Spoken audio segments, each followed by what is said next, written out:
What, you have a podcast? Really? Computer, show the historical documents. It's time for a theocratic monarchy. King Trump, for life. Let's go. I said, no, Sean, I'm going to be a dictator. I said that. Hello and welcome to another episode of Recovery from Politics Podcast. I'm your host, Kyle Freeman. Today is Monday, April 29th, 2024.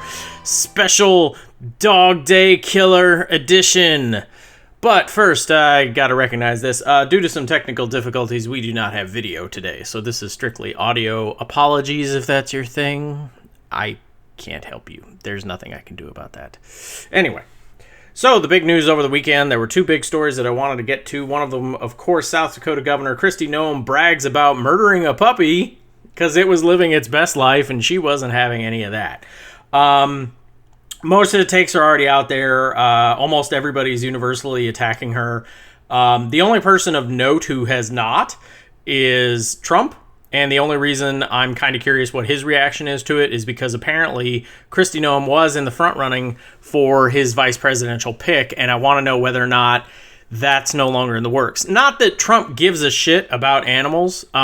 He probably thinks this was cool. However, he is pretty smart when it comes to that weird political lizard brain that he has, and he remembers that story that we all heard in 2012 about Mitt Romney, who had an ill dog and put him on the roof of his car and drove cross country with it up there, and how negative that was, and even dog lovers were having a hard time with it, or even Mitt Romney fans, of course, who also happen to be dog lovers, had a rough time with it. And, you know, in a close election, when it's only 20,000 votes in a certain county one way or another and you could win, I don't think he's going to volunteer to have somebody who bragged about murdering a puppy just because it wasn't doing what she wanted it to.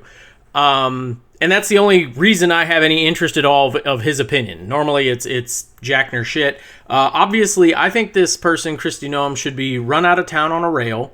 She should immediately be forced to resign and make serious apologies. And these are the points that I think I want to make on this that haven't been made anywhere else, or at least I have not seen them.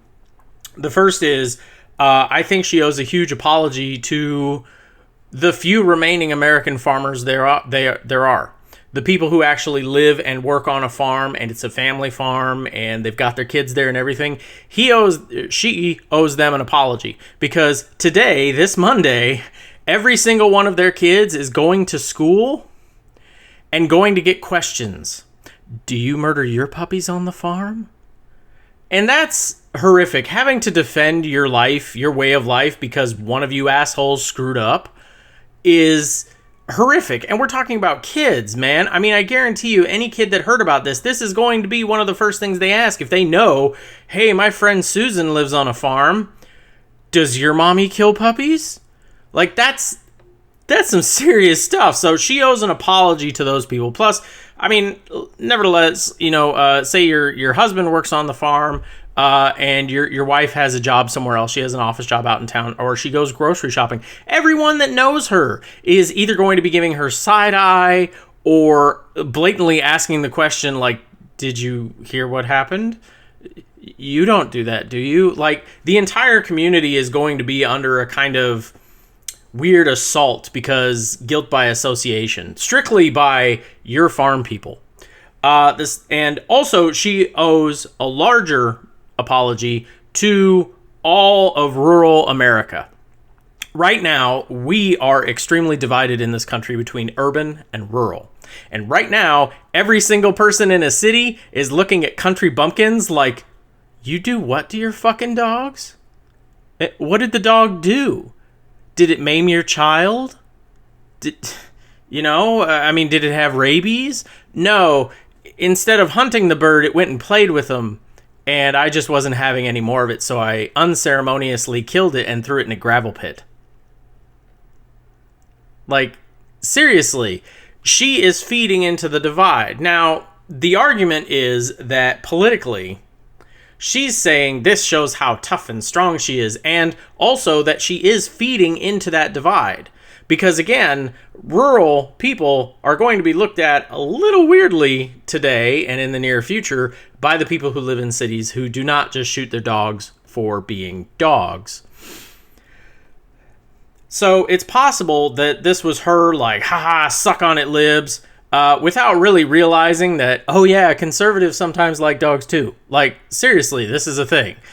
People like dogs. People have pets. And the last thing they want to see is any animal cruelty. Like, animal cruelty is a gateway to serious psychopathic behavior. You go to most serial killers that you've heard of, and all of them exhibited animal cruelty at some point early on in their lives.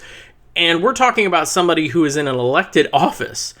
If she is that callous and has such disregard for life in general, for a being that didn't have it coming by all accounts, even she said it was having the time of its life. It was happy. It was a great puppy.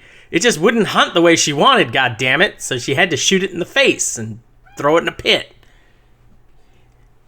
Yes, Indy. I know. I'm trying to talk to the internet people right now. I know.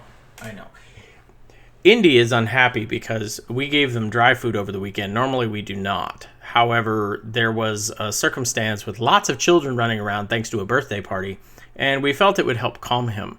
But since then, he has rejected his wet food in favor of the dry food, which is pretty much kitty crack. So he is unhappy with this morning's offerings. Apologies for the disruption. Anyway, I would not kill Indy over that. But that's where Kristi Noem is. So I think she owes huge apologies, and should be run out on a rail. She should resign immediately. How do you trust somebody, especially an executive? It's one thing if you're, I mean, I'd still want them to resign, but I could understand like some poor legislature, you know, some dude, one of several hundred, doesn't really control anything, has no real power. I could understand them, you know, okay, maybe I don't have to resign, but maybe I'm not seeking re-election, right? I could get that. I can cross that bridge. However, with an executive, you're talking about somebody who can call in the National Guard for emergencies or don't. I mean, which is scarier depending on the circumstance. And we are, you know, living in a society right now that is having the National Guard called by governors. That's actually going to be a story here in a sec I'm going to talk about. So I think Kristi Noem should immediately drop from any kind of election bid anywhere. I think she should announce her resignation effective immediately. And I think she owes a lot of people a huge apology. Okay? She's a garbage human being. And, you know, I don't usually wish pains worse than death on people. I'm one of those people, like the hardest curse you can find me say usually against a fellow human being, even ones I really hate, are, you know, may you run out of toilet paper when you need it the most. But not for her. No, really. I think if somebody went John Wick style, like I'm going to get revenge for the puppy, I mean, I wouldn't condone it and I wouldn't say do it. But at the same time, I would shed 0 tears. None. I wouldn't throw a party over it because I don't celebrate the death or especially the harm of any living thing. But again, I wouldn't cry over it. Okay, whatever, you know. Anyway, the second story I wanted to talk about. So last time I did a podcast, it was about how protests aren't really the point and how in most cases the point of a protest is the reaction. So, as I said, you know, Martin Luther King Jr. would not be the man he is considered to be today if the cops ignored all his marches. You know, he could march down Main Street on prime time. The journalists were not there to report on the black men and women marching for their civil rights.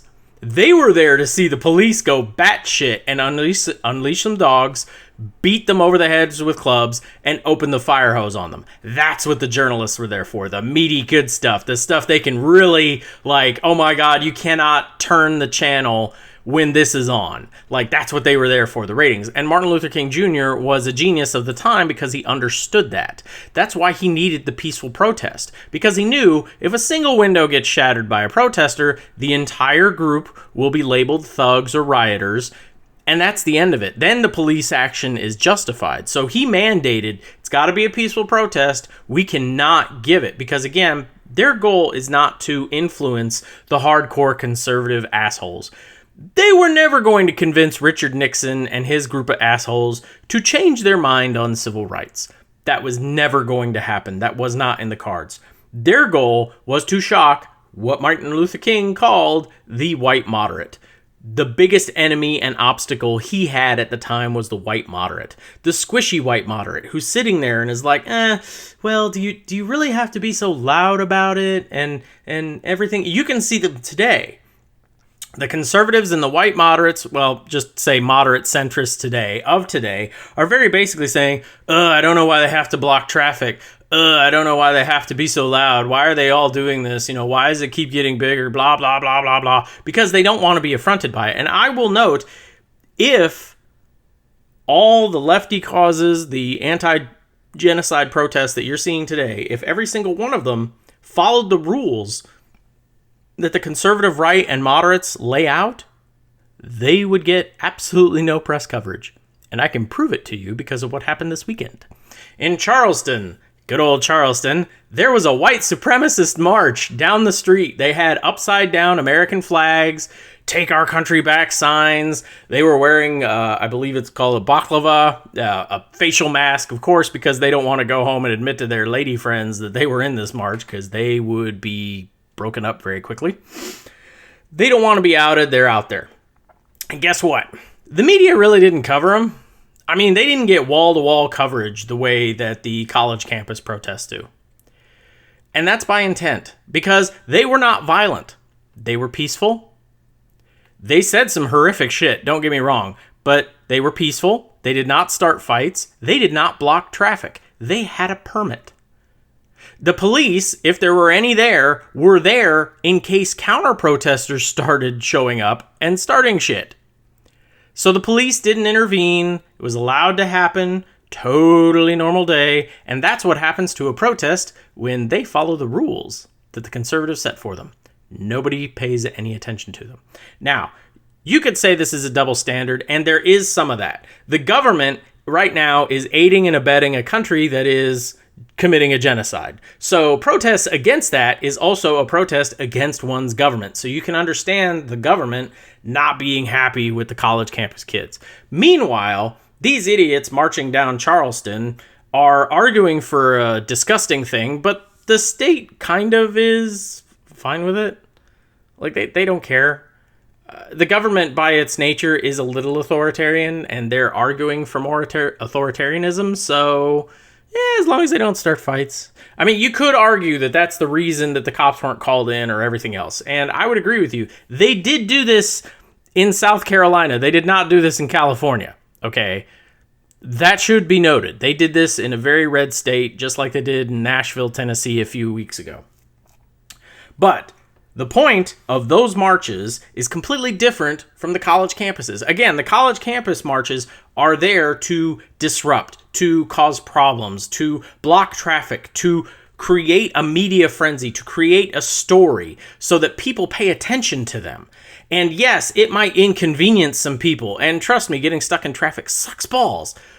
But that's the point. It's supposed to get you talking about it. One way or the other, you're talking about it. The Nazi white boy thing, they don't want you talking about it. Not that way. They don't want they don't want you to see them as disruptive. There are two goals of the Nazi march in Charleston. One, strictly by being another protest during this sea of college campus protests, you have the white supremacist protest march that didn't cause any problems. Again, it didn't block any traffic. They had a permit. They didn't start any fights. They didn't break any windows. Everything was fine. The cops were not called. There are no videos of police officers dragging a Nazi down to the ground and arresting them. That's just not happening. It was, by all accounts, a peaceful march. A hateful march, but peaceful. So, strictly by that contrast, you now have the beginnings, the seeds of both sides.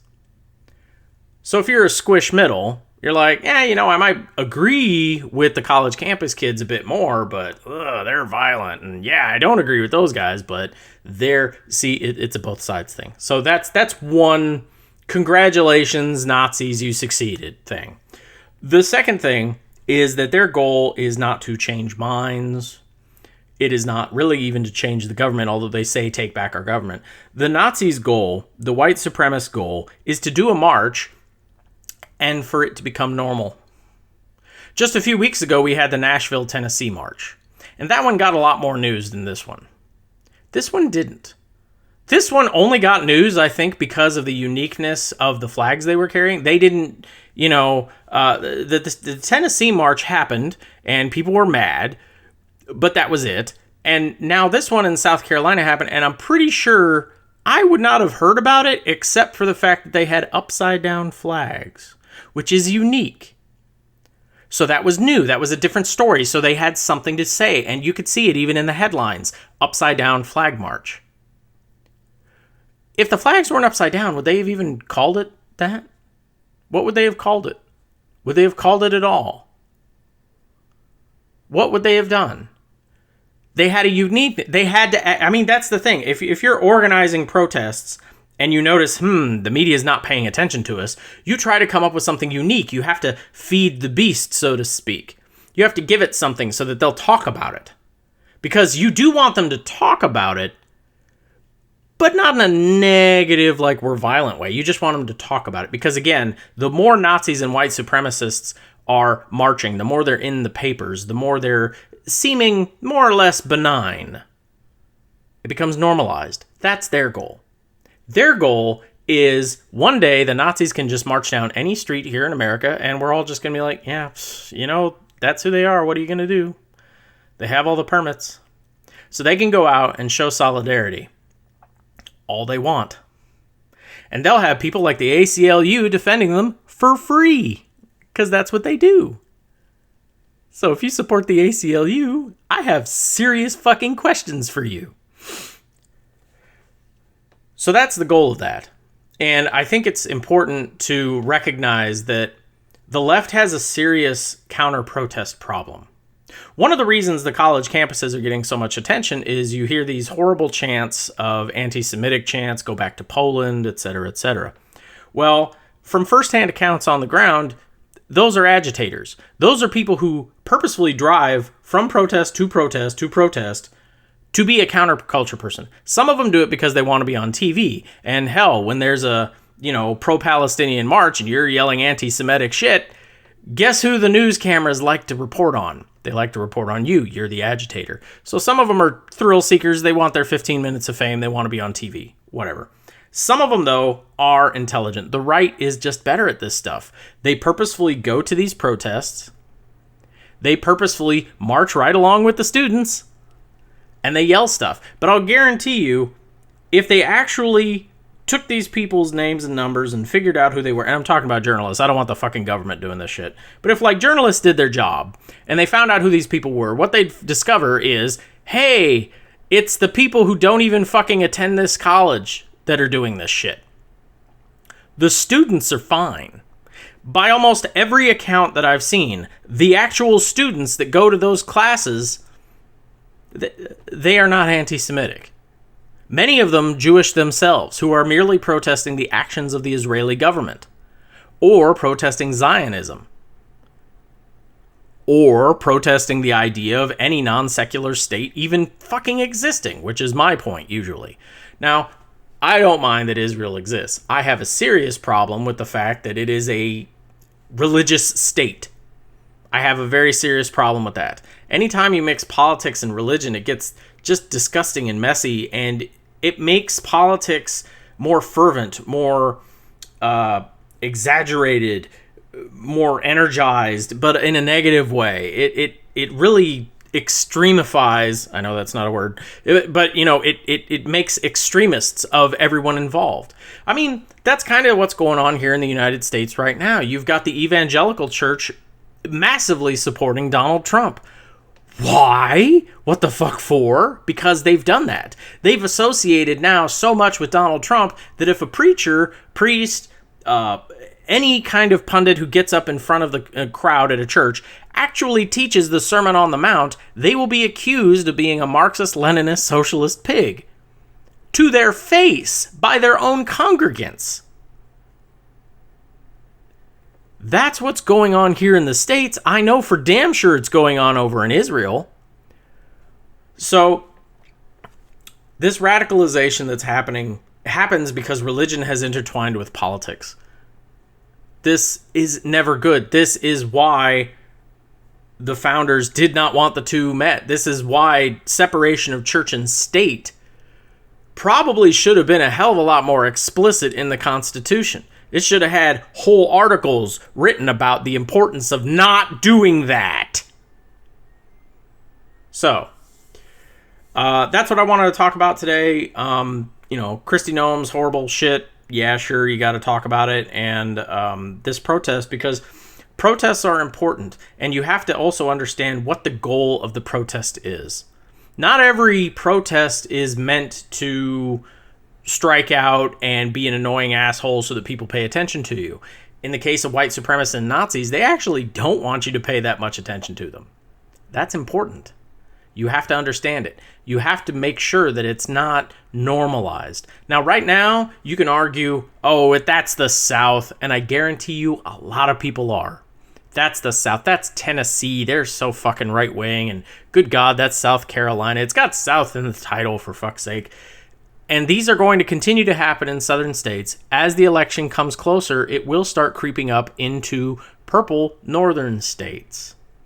When you see this shit start happening regularly in Wisconsin and Michigan, then you've got a serious problem. Because it will be the reaction. Then it will be the reaction.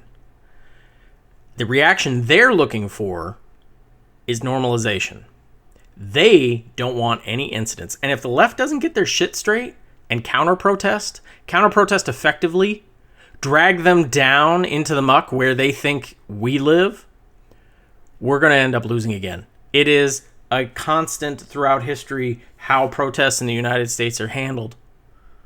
I posted on social media one yesterday about gay rights protesting, media companies in the 60s and 70s about their portrayal of gay characters on television.